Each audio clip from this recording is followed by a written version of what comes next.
तो कल तक हम क्या पढ़ चुके थे, राउल्ट्स का नियम। अब उसके आगे ही पढ़ेंगे, क्योंकि पीछे तो पढ़ेंगे है नहीं, पीछे पढ़ना तो कैसे पढ़ेंगे, पीछे की वीडियो जाके देख के पढ़ेंगे।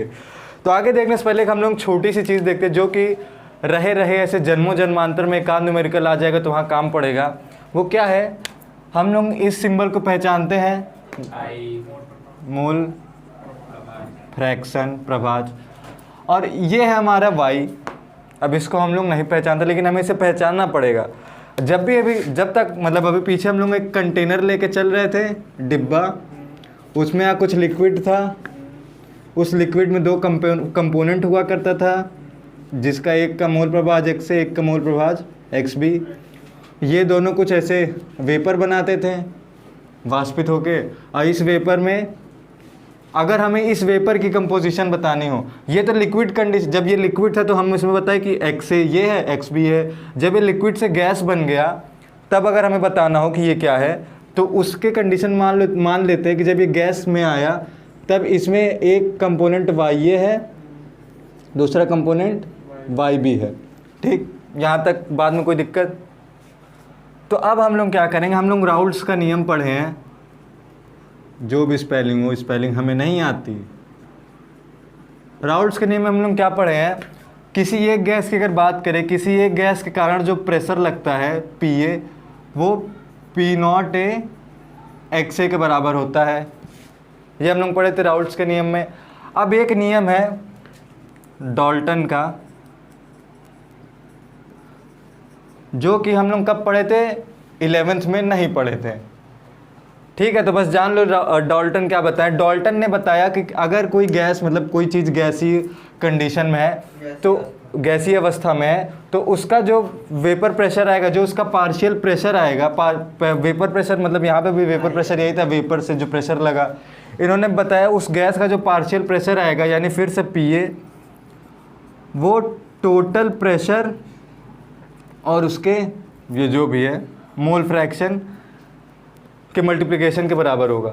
समझे? राउल्ट ने क्या बताया वो तो पता है। ये डाल्टन ने क्या बताया, किसी गैस का जो पार्शियल प्रेशर, यानी वो गैस जो यहाँ पे प्रेशर लगा रही है, सेम भाई जो वेपर प्रेशर होता है, वो टोटल प्रेशर और उस गैस के गैसीय अवस्था में कंपोजिशन के गुणनफल के बराबर होता है। यहाँ पे जो हम लोग एक्सेल लिए वो किस फेज़ में है, यहाँ पे एक्सेल लिक्विड के लिए लिए हैं, जब ये लिक्विड फेज़ में था। और यहाँ पे वाई कब लिए, जब तुम्हारा लिक्विड उड़ के गैस हो गया, गैसीय अवस्था में जब आया, तब हम लोग एक्स को क्या कर देंगे, वाई। तो यहाँ पे गैस हो गया। अब LHS सेम है, तो RHS बराबर मार देंगे, तो P0A XA बराबर P टोटल YA। तो YA की वैल्यू क्या मिल गई, P0A XA upon P total, और P टोटल। और अगर दोनों गैस वाष्प, मतलब दोनों इसमें लिक्विड दो है, दोनों अगर हमारे वाष्पशील हुए, वॉलेटाइल हुए, तो P टोटल क्या हो जाता है, अभी लास्ट में हम लोग यही पढ़े थे राउल्ट्स के नियम में, P0A XA plus P0B XB हो जाता है। अगर दोनों गैस कैसे हो, हमारे वाष्पशील, यानी दोनों वेपर प्रेशर बना रहे हो, तो P टोटल की वैल्यू है कि याद रखना है, बाकी जैसा होगा वैसे हम लोग यूज़ कर लेंगे। तो ये हमारा किस चीज़ के बीच में रिलेशन आ गया, किसी सब्सटेंस, कोई भी पदार्थ के गैसीय अवस्था में कंपोजिशन और द्रवित विलयन की अवस्था में कंपोजिशन के बीच में रिलेशन आ गया। और ये कभी कभी न्यूमेरिकल में यूज होता है, हमें ये दे दिया रहता है एक्स से, और हमें गैसीय अवस्था में बताना रहता है, तो यहाँ से निकाल देंगे, तो बाकी पता है क्या करना है। और हेडिंग डाल दो रिलेशन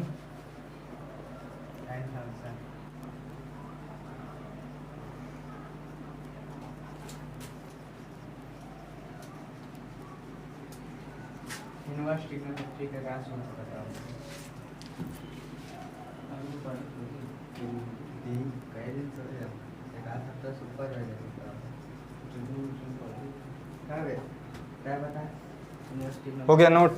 तो हमारा जो वेपर प्रेशर होता है वो बॉइलिंग पॉइंट के इन्वर्सली प्रोपोर्शनल होता है। अब कहने का आशय क्या है वो देखें। वेपर प्रेशर पहली चीज़ होता क्या है, जब हम लोग कोई डिब्बे के अंदर कुछ लिक्विड रखते हैं तो वो कुछ समय के बाद, यानी वो थोड़ी देर में ऐसे उड़ने लगता है हवा में, और हवा में उड़ता है और हवा में उड़ता रहता है, ठीक। फिर ऊपर जाके यहाँ कहीं टकराएगा, टकराने के बाद क्या होगा, ये वापस नीचे लिक्विड बनने लगेगा। जैसे देखे होंगे पानी उबालते हैं तो ऊपर ढक्कन लगा रहता है तो यहाँ पे जम जाता है पानी, केतली। तो एक कंडीशन ऐसी आएगी जब हमारा जो ये ऊपर जाने वाला है रेट ऑफ इवेपोरेशन है, जो वाष्पीकरण की दर है, वाष्पीकरण यानी जो हवा में जाता है, हवा में जा रहा है ना, वो किसके बराबर हो जाएगी, रेट ऑफ कंडेंसेशन। यानी जो नीचे आ रहा है, जब बराबर मात्रा में ऊपर जाए गैस में बदले, बराबर मात्रा में गैस से लिक्विड में बदले, इस कंडीशन में जो हमारे डिब्बे के अंदर जो प्रेशर होता है उसे क्या बोलते हैं, वेपर प्रेशर बोलते हैं। इसे ही बोलते हैं वेपर प्रेशर। अब आगे बात करें, मान लो हमें इसके अंदर का प्रेशर बढ़ाना हो, तो जैसे हम इसका टेम्परेचर बढ़ाएंगे तो क्या होगा, और तेज़ी से ऊपर जाएगा, फिर थोड़ी देर बाद और तेज़ी से वो नीचे भी आने लगेगा, और जब तेज़ी से ऊपर नीचे करेगा तो ज़्यादा प्रेशर लगेगा चारों तरफ, तो यानी वेपर प्रेशर बढ़ जाएगा। तो यहाँ से अगर हम एक बात देखें, बॉइलिंग पॉइंट पहली चीज़ होती क्या है, मान लो ये हमारा बॉइलिंग पॉइंट है, ठीक। बॉइलिंग पॉइंट पे क्या होता है, हमारा जो वेपर प्रेशर होता है वो किसके बराबर होता है, एक्सटर्नल प्रेशर, जो बाहरी से प्रेशर लग रहा होगा उसके बराबर हो जाता है। बाहरी से एटमॉस्फेयर का लगे, जो भी हम लोग ज़्यादा कम लगाएं। हम लोग दो कंडीशन लेके चलते हैं, एक बार वेपर प्रेशर कम ज़्यादा है, एक बार वेपर प्रेशर कम है। एक बार हमारा वेपर प्रेशर यहाँ पे, एक बार वेपर प्रेशर यहाँ है, और वेपर प्रेशर को हमें पी एक्सटर्नल के बराबर करना है, ठीक। अब बॉइलिंग पॉइंट एक तरीके से होता है कि जो हम टेम्परेचर देते हैं जिस पे वो उबलने लगी है, तो बचपन की परिभाषा इसको भी लेके चलेंगे। इसको हमें यहाँ से यहाँ तक पहुँचाना होगा, टेम्परेचर तो हमें देना है वेपर प्रेशर बढ़ाने के लिए। इसको यहाँ से यहाँ पहुँचाने में ज़्यादा टेम्परेचर लगेगा क्योंकि इसको यहाँ से यहाँ पहुँचाने में लगेगा, इसको यहाँ से यहाँ तक पहुँचाने में ज़्यादा टेम्परेचर लगेगा। यानी यहाँ पे जो भी टेम्परेचर लगेगा T1 मान ले, ये इस वाले T2 से क्या होगा, ज़्यादा होगा, पता है ना। और वेपर प्रेशर इसको 1 मान ले 2, तो V जो है कम था, V1 किससे कम था, V2 से, V1 कम है ना। तो देख रहे हैं अब क्या पढ़े थे, बॉइलिंग पॉइंट वो पॉइंट होता है मतलब जो टेम्परेचर देने पे कोई लिक्विड बॉयल करने लगे उसे ही बॉइलिंग पॉइंट बोलते हैं। इसका वेपर प्रेशर कम था इसलिए इसको यहाँ तक पहुँचाने में ज़्यादा टेम्परेचर देना पड़ा। तो यहाँ से हमें क्या मालूम चला, जिसका वेपर प्रेशर कम होता है उसके लिए बॉइलिंग पॉइंट ज़्यादा होता है। तो ये बात क्लियर हो गया ना। कैसे समझेंगे, नॉर्मली ऐसे वेपर प्रेशर बना देंगे समझने के लिए, और इसको पी एक्सटर्नल के बराबर करना है। देखेंगे कम वाले को ऊपर तक पहुँचाने में ज़्यादा टेम्परेचर देना पड़ रहा है इसलिए इसका बॉइलिंग पॉइंट ज़्यादा होगा। तो यही बात है, इसको ऐसे बना लो और फिर ये समझने के लिए ये बना लो, किसका वेपर प्रेशर ज़्यादा है तो यहाँ पे T1 ग्रेटर देन T2, बस ये इतना डिब्बा के अंदर बना लो।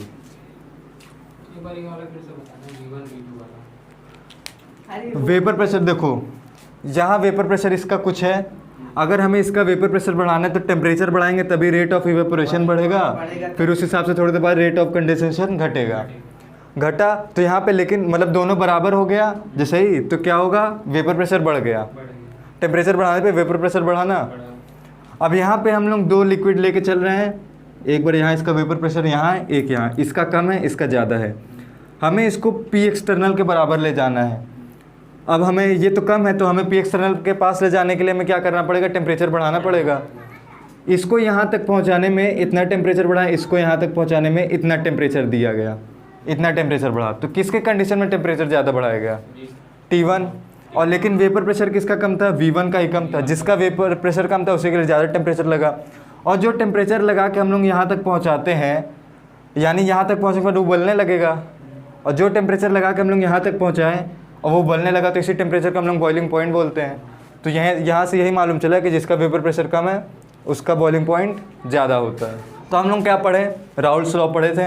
राउल्ट्स लॉ का ग्राफ याद हो, और ना याद हो तो हमको तो याद ही है क्योंकि हमें ही पढ़ाना है तो हमको तो याद करना ही पड़ेगा। ग्राफ बनेगा राउल्ट्स लॉ का,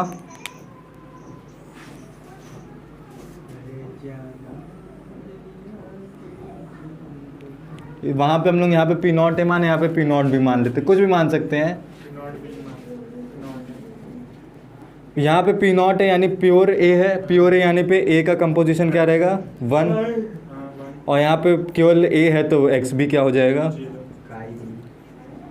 यहाँ पे काई बी क्या होगा 1, ये मोल फ्रैक्शन बता रहा है, ये वेपर प्रेशर। ये ऐसा हम लोग ग्राफ पढ़े थे। अब इस ग्राफ को लेके हम लोग का एक टॉपिक स्टार्ट होगा, ideal and non ideal solution. अब आइडियल और नॉन आइडियल, हिंदी में आइडियल मतलब समझ रहे हो ना, आदर्श, आदर्श विलयन और जो भी हो हिंदी, लेकिन आइडियल नॉन आइडियल याद करने में भी आसान है, इजी सा है। अब ये तो हमें ग्राफ मिला था राउल्ट्स लॉ का, और ये ग्राफ हमारा किस कंडीशन में रहता है, आइडियल कंडीशन का ये हमारा ग्राफ है। तो अगर हम लोग आइडियल सॉल्यूशन की बात करें, आइडियल सॉल्यूशन, तो आइडियल सॉल्यूशन क्या होता है, जो हर टेम्परेचर और प्रेशर पे क्या करे, राउल्ट्स के लॉ को फॉलो करे। ये राउल्ट्स का लॉ है ना, यही राउल्ट्स का लॉ है, ग्राफ के थ्रू हम लोग बता दिए। तो वो सॉल्यूशन जो हर टेम्परेचर और प्रेशर पे हर समय क्या करे, राउल्ट्स के नियम का पालन करे, उसे क्या बोलते हैं, आइडियल सॉल्यूशन। और नॉन आइडियल क्या होगा, जो हर टेम्परेचर प्रेशर पे ना फॉलो करे, फॉलो नहीं करेगा राउल्ट्स लॉ को, सिंपल सी बात है। अब ये देखो, जब फॉलो नहीं करेगा तो दो चीज़ हो सकती है, फॉलो किया तो ठीक हो, नहीं किया तो दो चीज़ें, या तो ये ऊपर से जाएगा या तो ग्राफ नीचे से होकर चला जाएगा। तो जब ऊपर से जाएगा तो यहाँ से हमें दो चीज़ें, मतलब नॉन आइडियल सोल्यूशन का हमें दो टाइप मिल जाएगा, एक पॉजिटिव डेविएशन यानी पॉजिटिव ऊपर नीचे जा रहा हो, डेविएशन मतलब इधर उधर होना, और एक बार नेगेटिव डेविएशन। अब पॉजिटिव डेविएशन का क्या मतलब होता है, पॉजिटिव डेविएशन यानी कि पॉजिटिव यानी प्लस, और प्लस ऊपर साइड होता है और नॉर्मली माइनस को नीचे मानते हैं। तो पॉजिटिव यानी कि ये हमारा ग्राफ क्या है, आइडियल कंडीशन में। अगर ये ग्राफ हमारा ऐसे कुछ हो जाए, ये तो पहली चीज़ राउल्ट्स लॉ को फॉलो नहीं किया। दूसरी चीज़, ये ग्राफ के ऊपर गया कि नीचे, और ऊपर साइड हम लोग क्या नॉर्मली मान के चलते हैं, पॉजिटिव, तो यानी हमारा पॉजिटिव डेविएशन दिखा दिया। पॉजिटिव डेविएशन में क्या होता है, पहली बात नॉन आइडियल सोल्यूशन जो राउल्ट्स लॉ को फॉलो ना करे, यानी ये ग्राफ ना बनाए। तो ग्राफ तो वो बनाएगा ही, क्योंकि ग्राफ हर चीज़ का होता है। तो कैसा ग्राफ बनाए, दो कंडीशन इस ग्राफ हो सकती है, या तो पॉजिटिव डेविएशन वाला ग्राफ या तो नेगेटिव डेविएशन वाला ग्राफ। डेविएशन यानी कि ऊपर नीचे होना। अब एक बार ऊपर हो जाएगा, एक बार नीचे हो जाएगा, मतलब कि ऐसे ग्राफ है, या तो एक बार ऊपर से जाएगा या तो एक बार नीचे से जाएगा। अब जब भी हम लोग लेते हैं तो ऊपर साइड को पॉजिटिव लेके चलते हैं, नीचे को नेगेटिव। तो जब ये ऊपर जा रहा है तो पॉजिटिव डेविएशन, और नेगेटिव डेविएशन यानी जब नीचे से जा रहा है, सिंपल सी बात। ऊपर से जाएगा तो सारा ग्राफ ऊपर से जाएगा, ये भी ऐसे जाएगा, ये भी ऐसे जाएगा। तो ये बात रही पॉजिटिव नेगेटिव डेविएशन की। पॉजिटिव डेविएशन यानी ग्राफ ऊपर से जाए, नेगेटिव यानी कि नीचे से जाए। अब हम लोग तीनों में अच्छे से अंतर देखेंगे, अभी ये नोट नहीं करना, तब अंतर लिखेंगे वो नोट करना है, क्योंकि मेन वही है। बात करते हैं तीनों की, पता है बता दी तीनों क्या होता है। तो सबसे पहले ये क्या करेगा, राउल्ट्स लॉ को फॉलो करेगा। और हम लोग नॉर्मली किसकी बात कर रहे हैं, हमारा एक सॉल्यूशन है जो ए और बी से बना है, और दोनों कंपोनेंट कैसे हमारे वाष्पशील हैं, दोनों वाष्पशील है, दोनों वेपर प्रेशर बनाएंगे। तो आइडियल सॉल्यूशन में इसका मतलब क्या हो, राउल्ट्स लॉ को फॉलो करते हैं, उसका मतलब जो P होगा वो किसके बराबर होगा, P0 x से अलग P0 a x से plus P0 b x b काई भी। अब पॉजिटिव डेविएशन में क्या होगा, इसका ग्राफ एक बार बना देते हैं ताकि अंतर में समझ में आए। इसका ग्राफ कैसे होगा, पहला पॉइंट, दूसरा इसका ग्राफ कैसे होगा, जैसे बनाए थे, ये हो गया इसका ग्राफ। यहाँ अपने मन से दिखा लेना जो भी दिखाना हो।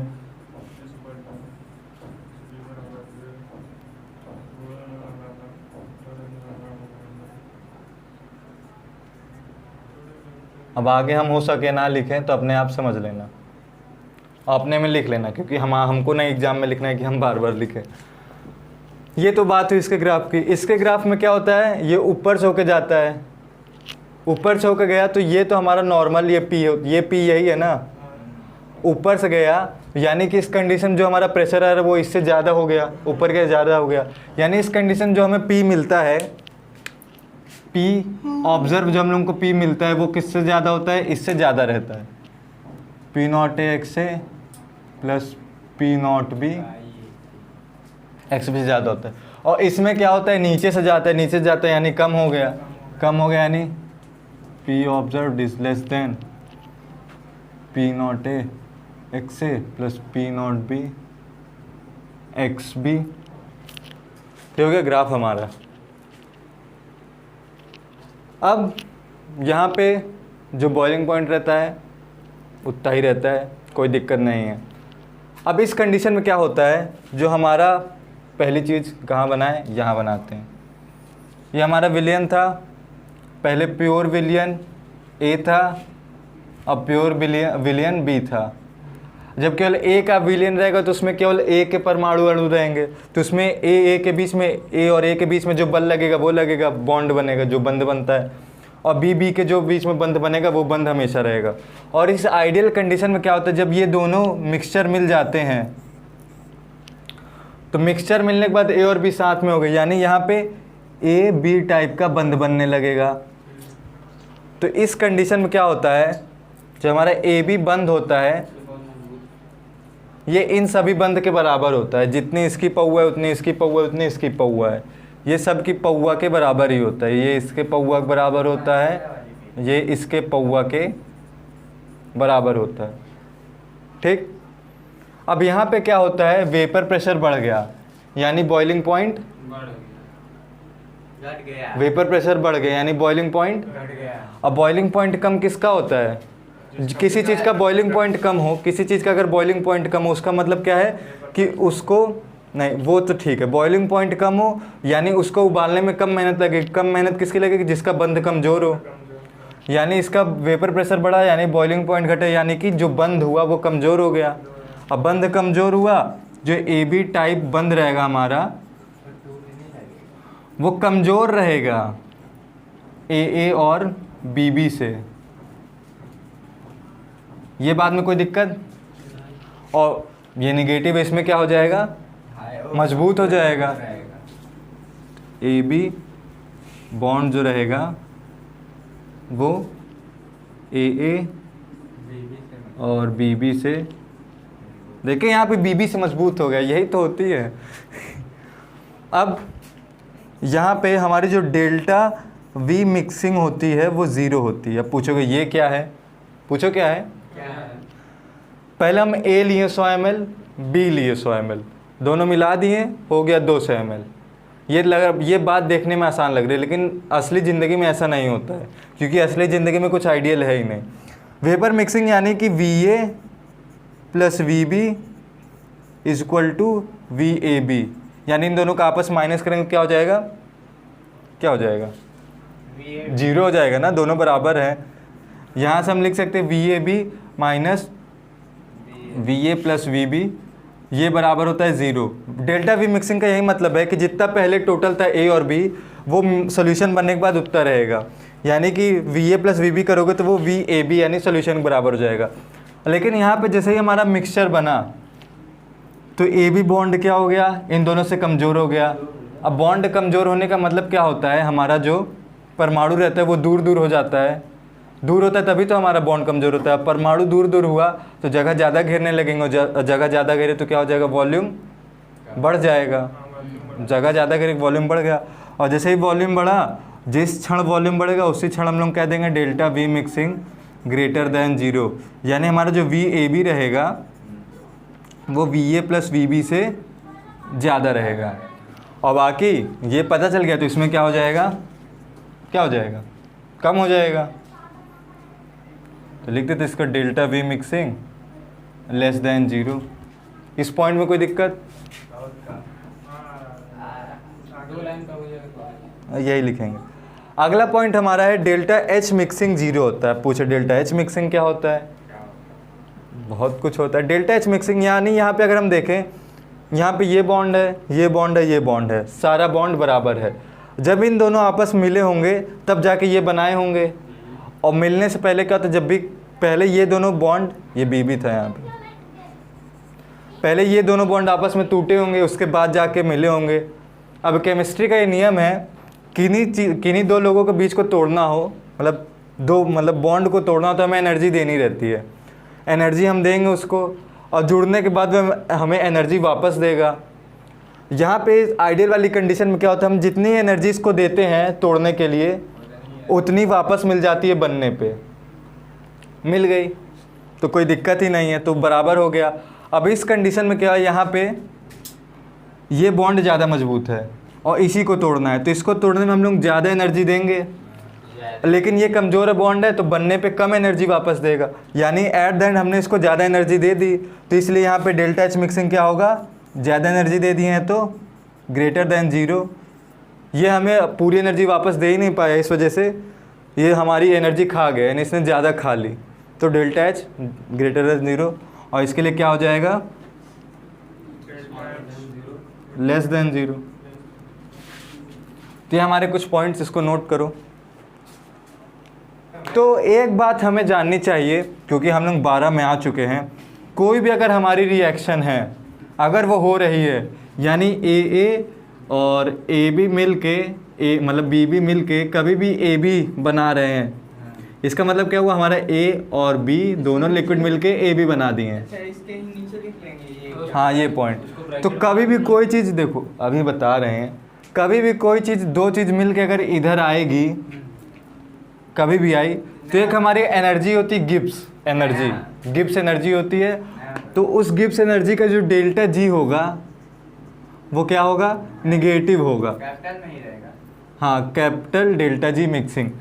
कभी भी दो चीज़ों को मिलाने पे वो चीज़ आगे रिएक्शन बढ़ रही है, तो उस कंडीशन में हमारा डेल्टा जी निगेटिव होगा। यहाँ पे आगे बढ़ रही है, यहाँ पे भी तो रिएक्शन हो ही जा रहा है ना, ए भी बनाए रहे भले ही कुछ दाएं बाएं, तो यहाँ पे भी डेल्टा जी मिक्सिंग क्या होगा, निगेटिव, और यहाँ पे भी डेल्टा जी मिक्सिंग नेगेटिव। हर कंडीशन जब भी हमारी रिएक्शन होगी, रिएक्शन होने के लिए ही डेल्टा जी हमेशा नेगेटिव होना चाहिए। ये था हमारा एक छोटा सा पॉइंट। हम क्या कर रहे हैं, अब इसके बाद देखेंगे एग्जाम्पल। तो आइडियल सॉल्यूशन होने के लिए जो हमारा लिक्विड रहेगा वो दोनों सेम नेचर का होना चाहिए। इस कंडीशन में अपोजिट नेचर का होना चाहिए दोनों लिक्विड, और इस कंडीशन में हमारा जो लिक्विड बनना चाहिए वो ज़्यादा मजबूत होना चाहिए। हम लोग देखें तो जो यहाँ पे ए बी बॉन्ड बना था वो ज़्यादा मजबूत था, और नॉर्मली हमारे परमाणुओं के बीच में कोई भी बॉन्ड हो, और जब बाद में परमाणुओं के बीच अगर हम लोग हाइड्रोजन बॉन्ड लगा दें तो हाइड्रोजन बॉन्ड सबसे मजबूत बॉन्ड होता है। तो यहाँ से हमें क्या मालूम चला कि जो हमारा ए बी बनेगा उस वहाँ पे हाइड्रोजन बॉन्ड होना चाहिए, तो वहाँ पे नेगेटिव डेविएशन हो जाएगा। हाइड्रोजन बॉन्ड के हम लोग एग्जांपल देखें, H2O प्लस HNO3, यहाँ पे हाइड्रोजन बॉन्ड बन सकता है, OH हर जगह बन सकता है। HCl HNO3 ऑक्सीजन सब है। अब इसकी बात करते हैं, एग्जाम्पल बात करें, बेंजीन टोलुइन, ये दोनों जब मिलेंगे तो आइडियल जैसा बनाएंगे। अब दोनों देख लो नाम एक जैसा, यानी दोनों एक जैसे दिखेंगे भी, सेम नेचर को होना चाहिए। बेंजीन हमारा ऐसे नहीं होता है, ऐसे होता है बेंजीन टोलुइन, यहाँ CH3 जुड़ गया, दोनों लगभग एक तरीके के दिख रहे हैं, दोनों का नेचर सेम है, समझ जाओ। और लें, हाँ CH3 मेथेन, मेथिल ग्रुप यहाँ जुड़ गया ना, ये सेम है, इसमें तो बस मेथिल जोड़ दिए, बात वही। और बात करें एन हेक्सेन एन हेप्टेन, दोनों का नाम सेम है, यहाँ पे हेक्स है, यहाँ पे हेप्ट है। हेक्स और हेप्ट का मतलब यहाँ पे जो भी बनेगा उसमें 6 कार्बन होगा, यहाँ जो बनेगा उसमें 7 कार्बन होगा, देखने में लगभग बिल्कुल सेम रहेंगे, बस 1 कार्बन दाएं बाएं, तो यानी ये भी आइडियल बनाएगा। और बात कर लें, और C2H5Br प्लस C2H5I, ये दोनों में यहाँ ब्रोमीन है, यहाँ पे आयोडीन है, आगे का तो सब सेम है, ब्रोमीन आयोडीन दोनों क्या है, हेलोजन, लगभग सेम है, सेम नेचर तो दिखा देगा आइडियल। अब बात करते हैं पॉजिटिव डेविएशन की, इसमें दोनों चीज़ हमारी अलग अलग होना चाहिए।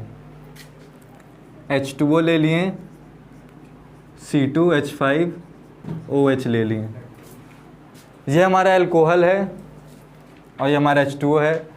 ये जनरली बस ऐसे बैठा रहता है और ये कुछ भी कर लेता है, ये चुपचाप बैठा रहता है और ये क्या करता है, H+O- में टूट जाता है। ये जल्दी नहीं टूटता है, इसको टूटने के लिए हमें दम लगाना पड़ता है, लेकिन ये जल्दी टूट जाता है, यानी एक तरीके से नॉन पोलर हो गया, ये पोलर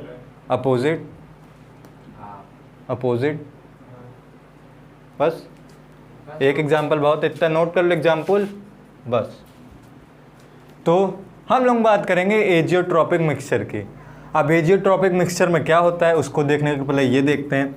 ये हमारा सॉल्यूशन फेज में मोल फ्रैक्शन, ये वेपर फेज यानी गैस फेज है मोल फ्रैक्शन। तो यहाँ पे हमें दिख रहा है, यहाँ पी टोटल कुछ ना कुछ हमेशा रहेगा, पी नॉट है हमेशा कुछ रहेगा, और फिर जब इसका इसमें गुणा भाग करेंगे तो वाई ये जो है वो हमेशा एक्स से कुछ और आएगा। नॉर्मली ये होता है। लेकिन एजियोट्रॉपिक मिक्सचर क्या होता है, ये पहली बात नॉन आइडियल चीज़ों का मिक्सचर होता है। और ये मिक्सचर की एक खास बात होती है, इसमें हम लोग एक प्रेशर और एक टेम्परेचर को ऐसा फिक्स करते हैं कि हमारा जो वाई और एक्स होता है वो दोनों आपस में बराबर हो जाता है। तो परिभाषा में क्या लिखेंगे, यह एक विशेष प्रकार का विलयन है जिसमें मतलब एक निश्चित ताप एवं दाब पर इनके जो भी घटक है घटकों के गैसीय अवस्था और विलयन अवस्था में जो मोल प्रभाव होते हैं वो बराबर होते हैं। समझ गए। एजियोट्रॉपिक मिक्सचर क्या होता है, कोई एक स्पेशल प्रेशर और टेम्परेचर हम लोग निकालते हैं, वहाँ पे इसका वाई और एक्स क्या होता है, बराबर होता है। अब थोड़ा सा ग्राफ से समझे, इसका ग्राफ जो होता है वो एक्सपेरिमेंटल होता है, यानी कि फॉर्मूले से नहीं बना रहता है, वो एक्सपेरिमेंट कर करके बनाए हैं। अब इसका ग्राफ कैसा होता है, उससे पहले हम लोग इसको दो पार्ट में बांटेंगे भी। तो हम लोग देख रहे हैं एजियोट्रॉपिक मिक्सचर, ये क्या होता है, नॉन आइडियल टाइप का होता है, क्योंकि होता है। अब नॉन आइडियल सोल्यूशन कितने प्रकार के होते हैं, तो उस हिसाब से एजियोट्रॉपिक मिक्सचर कितने प्रकार के हो जाएंगे। तो पॉजिटिव डेविएशन और निगेटिव डेविएशन। निगेटिव डेविएशन में हमारा वेपर प्रेशर घटा था, निगेटिव डेविएशन में हमारा वेपर प्रेशर घट गया था, और वेपर प्रेशर घट गया इसका मतलब बॉइलिंग पॉइंट बढ़ गया। तो इस कंडीशन में हमारा जो एजियोट्रॉपिक मिक्सचर आएगा उसको हम लोग नाम दे देते हैं, बढ़ गया, बढ़ना यानी मैक्स हो गया, लेकिन हम लोग इसको नाम देंगे मैक्स से maximum boiling point azeotropic mixture. अपने हिसाब से फुल फॉर्म लिख लेना, हम और छोटे में लिख दें मेरा बस चले तो। और पॉजिटिव में क्या हो जाएगा, इसमें बढ़ा तो इसमें घटा, सिंपल सी बात है। Minimum boiling point azeotropic mixture. अब दोनों में क्या होता है, दोनों को हम लोग ग्राफ से समझेंगे। क्यों ग्राफ से समझेंगे, क्योंकि इसका कुछ फॉर्मूला है नहीं, और ग्राफ हमें एक्सपेरिमेंट से मिले, एक्सपेरिमेंट से जो ग्राफ मिलता है वो जैसा मिलता है वैसे बना दिया जाता है। पहले हम लोग बात करते हैं इसकी, हम लोग वही पुराना खेल, यहाँ हमारा रहेगा वेपर प्रेशर, यहाँ रहेगा मोल फ्रैक्शन, और किसका किसका रहेगा वही पुराना x = 1, xb = 0, x = 0, xb = 1। Normally वैसे ही है, यस। यहाँ पे हमारा क्या रहेगा, x 1 है तो P0A और xb 1 है तो P0B। और देख के क्या मालूम चल रहा है, P0B किससे ज़्यादा है, P0A से ज़्यादा है, यानी ये ज़्यादा इसका वेपर प्रेशर है, ज़्यादा वेपर प्रेशर यानी वेपर ज़्यादा बनाया है। वेपर ज़्यादा कब बनाया, जल्दी वाष्पित हो गया, यानी कुल मिला के P0B ज़्यादा वाष्पशील है P0A से। सिंपल सी बात है। अब क्योंकि नेगेटिव डेविएशन है, आइडियल ग्राफ कैसा आता है हमारा, आइडियल। अब ये कैसा आएगा, नीचे हो जाएगा, नीचे कुछ कुछ आएगा, तो हम लोग आने देते हैं। लेकिन इसका ग्राफ कैसा होता है, एक्सपेरिमेंटल में क्या होता है, हमारे बस में तो कुछ रहता नहीं है, तो ये ग्राफ हमारा कुछ ऐसे साड़ी का किनारा जैसे बनता है। क्यों साड़ी का किनारा है? क्योंकि साड़ी का किनारा ऐसे ही होता है, दुकान पे जाओगे साड़ी लेने यही बना रहेगा। और ये जो हमारा पॉइंट आता है, अब इसमें होता क्या है, इस ग्राफ को अगर समझने की कोशिश करें, जब वेपर प्रेशर ज़्यादा होगा यानी लिक्विड पे प्रेशर ज़्यादा पड़ रहा है, और जब भी किसी चीज़ पर प्रेशर ज़्यादा पड़ता है वो आपस में दबने लगता है, और जब दबेगा तो गैस ना होने के बजाय क्या हो जाएगा, लिक्विड हो जाएगा। यानी इस लाइन से अगर हम लोग ऊपर जाएं तो हमें लिक्विड वाली चीज़ मिलेगी और घटेगा प्रेशर तो यहाँ पे हमें गैस वाली चीज़ें मिलेंगी। अब हम लोग कोई भी एक प्रेशर उठा के देखें, यहाँ पे कोई प्रेशर ये ले लिए, इस प्रेशर पे ये लिक्विड, ये वाली लाइन गैस को दिखा देगी। तो इस वाले कंडीशन में हमारा गैस के लिए कुछ कंपोजिशन मिला, ये कुछ भी कंपोजिशन मिला होगा। और इसी लाइन को अगर हम लोग आगे बढ़ाएं इसी प्रेशर पे लिक्विड की बात करें तो यहाँ पे कुछ मिला लिक्विड के लिए हमें, और गैस के लिए जो हमारा वाई मिला है वो लिक्विड के लिए जो मिला है उससे अलग है कि सेम है? अलग है, ये यहाँ पे वो वहाँ पे है। लेकिन अगर हम लोग एक निश्चित प्रेशर और टेम्परेचर ढूंढें जो कि हमें पता है ये है, इस वाले अगर हम लोग प्रेशर की बात करें इस वाले प्रेशर पे, तो इस वाले प्रेशर पे ये दोनों लाइन क्या कर रही हैं, आपस में मिल रही हैं। क्रॉस करें तो यहाँ पे हम देखेंगे कि जो काये है वो किसके बराबर है, वाई के बराबर है। तो इसी पॉइंट पे हमारा क्या मिल जाएगा, एजियोट्रॉपिक मिक्सचर। और ये जो हमारा यहाँ पे मोल प्रभाज मिलेगा, इससे कहेंगे एजियोट्रॉपिक मिक्सचर बनाने के लिए जो मोल प्रभाज मिलेगा। ऐसा हमारा मैक्सिमम बॉइलिंग पॉइंट के लिए ग्राफ बनता है। ग्राफ में कोई दिक्कत, ऊपर क्या रहेगा लिक्विड क्योंकि वेपर प्रेशर ज़्यादा, नीचे रहेगा गैस। किसी भी हम लोग पहचानने के लिए कि अलग है कि नहीं, हम लोग कोई रैंडम कोई भी प्रेशर लेंगे, इस प्रेशर पे ये हमारी लिक्विड वाली लाइन है, इसके लिए यहाँ पे हमें कुछ मिलेगा वाई ए। इसी प्रेशर पे हमें गैस, मतलब ये गैस वाली लाइन थी, यहाँ पे वाई ए कुछ मिला। और इसी प्रेशर पे हम लोग लिक्विड के लिए देखेंगे तो एक्स से कुछ मिलेगा, दोनों क्या रहेगा अलग। तो यहाँ पे हमें एजियोट्रॉपिक मिक्सचर मिलेगा नहीं मिलेगा, उसके लिए दोनों बराबर होना चाहिए। तो हम लोग थोड़ा सा और टेम्परेचर प्रेशर आगे पीछे करते रहेंगे तो लास्ट में हमें एक पॉइंट मिलेगा जो कि जहाँ पे सब कुछ बराबर होगा। अब ये पॉइंट जो रहेगा वो इन दोनों ग्राफ में हर लाइन में, मतलब ये जो ग्राफ रहेगा यहाँ तो थोड़ा सा ऊपर हो गया, नॉर्मली ये पॉइंट सबसे नीचे होता है। ये ग्राफ तुम्हारा कुछ ऐसे बनेगा तो ये पॉइंट जो रहेगा सबसे नीचे रहेगा, और यहाँ पे तुम्हारा वेपर प्रेशर सबसे नीचे रहेगा। सबसे कम यहाँ पे तुम्हारा वेपर प्रेशर रहेगा, और यहाँ पे टेम्परेचर उस हिसाब से हम लोग एडजस्ट कर देंगे। और यहाँ पे वेपर प्रेशर सबसे कम है तो इसका मतलब क्या हुआ, बॉइलिंग पॉइंट क्या रहेगा, सबसे ज़्यादा रहेगा। यानी इस पॉइंट में हमारा बॉइलिंग पॉइंट क्या रहता है, मैक्सिमम। यानी बॉइलिंग पॉइंट, और बॉइलिंग पॉइंट मैक्सिमम है तो पता है मैक्सिमम हो गया, वेपर प्रेशर सबसे कम हो गया। तो ये था हमारा निगेटिव डेविएशन के लिए ग्राफ। अब हम लोग इसके लिए देखते हैं, इसके लिए फिर से वही बनाएंगे जो हमेशा बनाते हैं। ऐसे कुछ रहेगा, सारी चीज़ वही रहेगी, पी नॉट ए नहीं, यहाँ पी नॉट बी था, पी नॉट ए, यहाँ एक्स इक्वल टू 1, यहाँ एक्स बी इक्वल टू 1, बाकी सब लिख लेना। अब यहाँ पे जो हमारा ग्राफ बनेगा वो कुछ ऐसा बनेगा। बन गया, ये पॉइंट पे हमारा वेपर प्रेशर क्या रहेगा, सबसे ज़्यादा, और यहाँ पे हमारा जो कंपोजिशन रहेगा वो भी दोनों के बराबर ही रहेगा, एक्स इक्वल टू वाई ए। और यहाँ पे वेपर प्रेशर सबसे ज़्यादा है तो बॉइलिंग पॉइंट क्या होगा, सबसे कम। तो यहाँ पे बॉइलिंग पॉइंट होता है सबसे, क्या होता है, मिनिमम। अब इसके एग्जांपल्स की बात कर रहे हैं हम लोग। निगेटिव डेविएशन में क्या देखे थे, एक एग्जांपल देखे थे H2O प्लस HNO3। यहाँ पे हमारा बॉइलिंग पॉइंट मैक्सिमम, अगर इस सॉल्यूशन का हम लोग मैक्सिमम बॉइलिंग पॉइंट निकालना चाहें तो क्या आएगा, 6832। यस, ये हमारा है, इसका बॉइलिंग पॉइंट होता है HNO3 का 120 डिग्री सेल्सियस, H2O का 100 डिग्री सेल्सियस। हम लोग HNO3 लेके चलते हैं 68% और ये लेके चलते हैं 32%, यानी हमारा ये कंपोजिशन मिल गया, ये वाला जो भी था। अब देख के लग रहा है, यानी अगर हम लोग 120 डिग्री सेल्सियस टेम्परेचर दें तो क्या होना चाहिए, 100 पे तो ये अपने आप उड़ गया, 120 पे इसको भी उड़ जाना चाहिए, लेकिन नहीं होता है। हम लोग को मैक्सिमम जो मिलेगा, ये दोनों जब इस प्रकार का मिक्सचर बनाते हैं तो हमें एक मैक्सिमम मिलता है जो कि इन दोनों के से ज़्यादा रहता है। कितना ज़्यादा हो जाता है, ये हो जाता है 120.5 डिग्री सेल्सियस होता है। अब देखने में थोड़ा सा ज़्यादा लग रहा है लेकिन विज्ञान में इतना बहुत होता है।